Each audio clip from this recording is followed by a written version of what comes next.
Welcome to Willpower Not Required, the podcast that gives you quick, easy, and effective tips that you can use today to improve your health and help you live your life to the fittest. No willpower or white knuckling required. I'm your host, Lauren Whitfield. Let's get started. Today's tip is to learn how to change your eating. Did you know that the average adult will try 126 different diets in their lifetime? That's an average of 2 per year. This amazing stat is courtesy of a recent study in the UK, but I know that it would hold true in North America as well. The desire to change your eating for health and or weight loss is obviously a common one. And as you can see from that stat, we are very confused about the most effective and sustainable way to go about doing that. How do we change our eating? Where do we even start? I've touched on a few helpful tips in previous episodes of this podcast, but today I wanted to discuss the ways in which we can change our eating for health and well-being. So to start, let's talk about the most common ways of eating, or the most common diets. So some diets focus on what to eat, specifically what to eat more of and what to eat less of. For example, low-carb, Atkins, and keto diets focus on reducing or eliminating carbohydrates. Vegetarian and vegan diets focus on reducing or eliminating animal products. Cleanses and elimination diets have you remove entire categories of foods. Other diets focus on when to eat.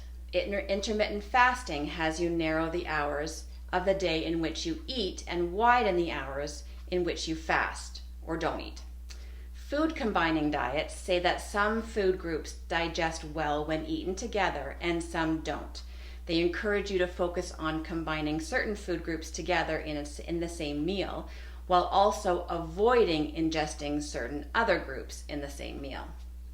Finally, there are diets that focus on how much to eat, focusing on how many calories you consume in a day or the total percentage of each macronutrient, protein, carbs, and fats.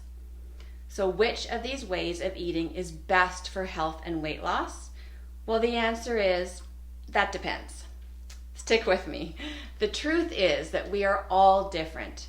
We all have different biochemistries, food allergies and intolerances, different personal preferences, different cultural or religious rules, and different lifestyles. A way of eating that works for one person will absolutely not work for another, and a way of eating that works for one person in their 20s will not work for that same person in their 50s.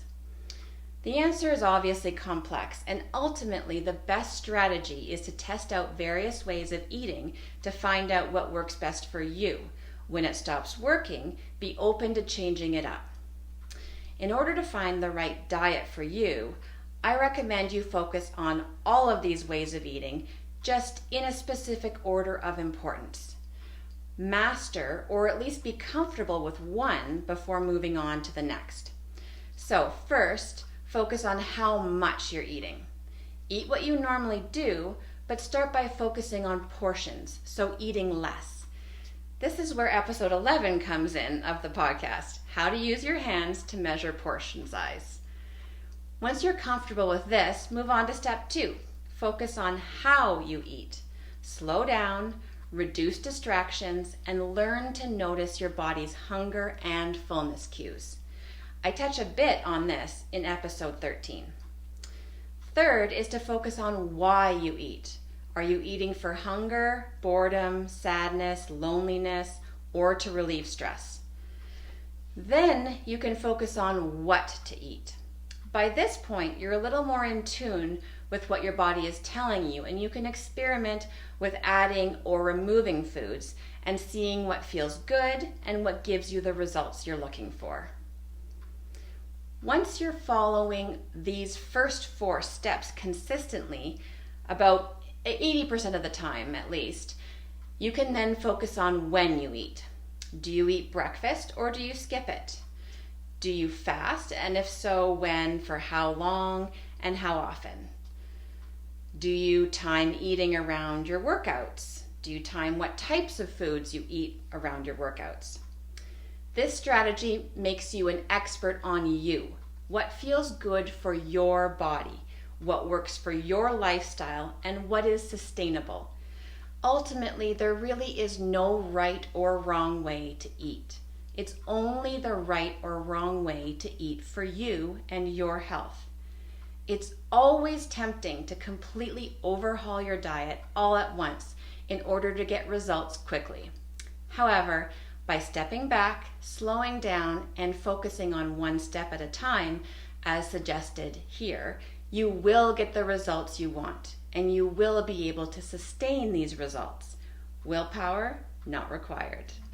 Thanks so much for listening. I'd love to hear from you, so send me your tips, questions, or feedback. You can find me on Facebook and Instagram at Fired Up Fitness Coaching, or email me at willpowernotrequired@firedupfitness.ca. Thanks so much. I look forward to connecting with you.